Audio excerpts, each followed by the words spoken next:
Okay, you sit here. Go ahead.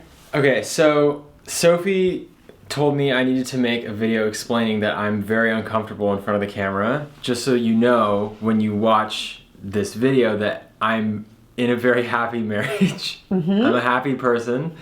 But for some reason, when a camera comes on, I just go stiff. Like, I don't know what it is. Like, I get stiff and I get like curt and very like uncomfortable. This is of my own volition. Great, what else is on the script? I don't know, could you move the AK-47 so I could see it for a second? Okay. Hi everybody, I'm Sophie. Welcome back to my YouTube channel. It's been a little while since I've posted. I've gone through a lot of changes, but I'm here today with my husband David to answer some of the questions that you guys sent in my Instagram page. That was so much better than I would have done it. Okay, great. That's the intro. Right. So right off the bat, where are you guys from and what age are you? I grew up all over, mostly in China and the Philippines. That's where I was for middle and high school. Then I lived in New York and I'm 27. I'm from Seattle. Yeah, that's great. And you're 29. I'm 29, yeah, that's right. Someone asked, what are your go-to recipes? Pinch of Yum and PersianMama.wordpress.com. I know, it's a ridiculous name, but it's so good. .wordpress.com. Yeah. That's how you know it's legit. Bruh. Don't get Persian meals from Bon Appetit. She uses Juno for her email. Don't go to the New York Times for Persian. You want PersianMama.wordpress.com. Trust me. Oh my god. I'm serious. I don't know why that's so funny. How does David make a living with music? When you're not signed to a label and people listen to your music, it's not hard to make money. It just appears. Before I married you, my conception of a musician was like you're either Justin Bieber or you're like a starving artist. I had no idea that there were like all shades of gray. Yeah. Yeah. I feel like most people think the way I did. And so it's very confusing. It's like kind of mysterious. Streaming, touring, festivals. Merch shows, and all that kind of stuff. How do you support each other as artists? What would you say? Well, I think I would have never gotten into art if it weren't for David. I have a habit of like pushing people to get off the grid. That might come back to haunt me when we're in our 50s. Yeah, no 401k, no nothing. We have a 401k now. We have a 401k. Oh, okay, good. Now, it's more that David supports me. I don't support David as an artist. Like, David will sit with me and brainstorm ideas for videos. I don't know anything about production, so I can't really give you ideas.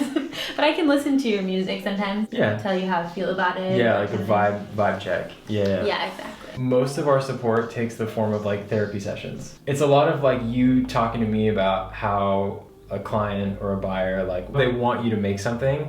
And me being like, well, do you want to do that? And oftentimes you're like, no, not really. I'm like, okay, don't do that. What does creating together look like? I think our only experience creating together, other than you helping me with videos, is working on Podcrushed.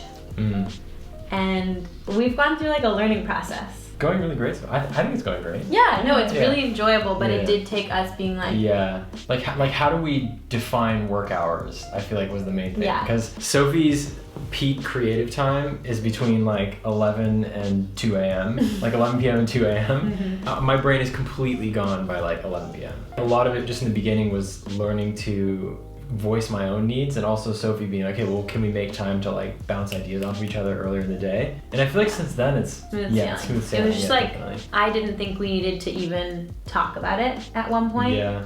I just thought it would be so natural, and then it was like, oh no, we need to talk about it. Someone asked, David, has Sophie inspired any songs?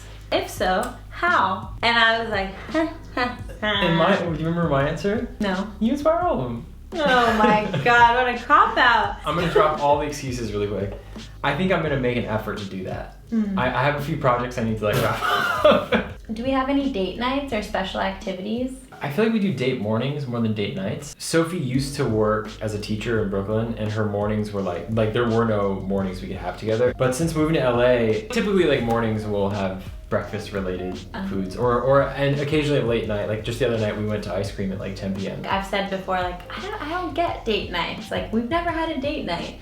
And then I think my sister was like, you guys do like dates like the equivalent of dates all the time. We spend a lot of time together. It's not like planned out. Like, but we're not planned out people. Yeah, exactly. We do it on our own terms. Okay, someone asked, is David a Baha'i? And if so, how important was it to you to find a partner who shared your beliefs? I am a Baha'i? Yeah. Well, actually, they were probably asking you the second half of the question. But I want to hear your answer too. Sure. It wasn't important for me to marry someone who was a Baha'i necessarily, but it was really important for me to be with somebody who shared a few fundamental beliefs, that we are spiritual beings, that we have souls, and that like our soul continues to progress beyond this physical life. Because I feel like that has so many implications for like your life, how you spend your time, what you do. So in that sense, it was really important for me to find someone who shared those beliefs. They didn't necessarily have to be a Baha'i, but I think it has made things a lot easier. I think the most important thing is that you have shared values. And I think that if you're raised in the same religious tradition, that could set you up for a basis where you're coming into something with the same values. But at the same time, I've met people who were both Baha'is and they didn't share the same values. And I've met people where one was a Baha'i, one wasn't a Baha'i, and they did share the same values. Yeah. At the end of the day, there's so many roads that can lead to a happy marriage. Perfectly said. How is the dating process as a Baha'i? This person is a Baha'i and they're like, I find it difficult. And for anyone who's not a Baha'i, I think just some context, the Baha'i community is fairly small, like around 7 million people. It's very like tight-knit in a way that I don't think many people understand. Like often people will be like, oh, I met a Baha'i once in like this country. And I'm like, who was it? They're like, how would you know? You would have no idea. I'm like, try me. And often you're like within 2 or 3 degrees of separation from another Baha'i. That in itself can make dating within the Baha'i community kind of challenging. It can be a small pool. What's interesting though is that I think being a Baha'i in that process, in one sense, it exposed me to a whole group of people just around the world. Part of what that meant is like I was living in Sydney and Sophie was living in New York. We just met through Baha'i circles. If I wasn't Baha'i, I don't know if my circle of friends would be as international. I don't even know if I'd be in a band if I wasn't Baha'i. I've gotten to where I've gotten inevitably through being a Baha'i.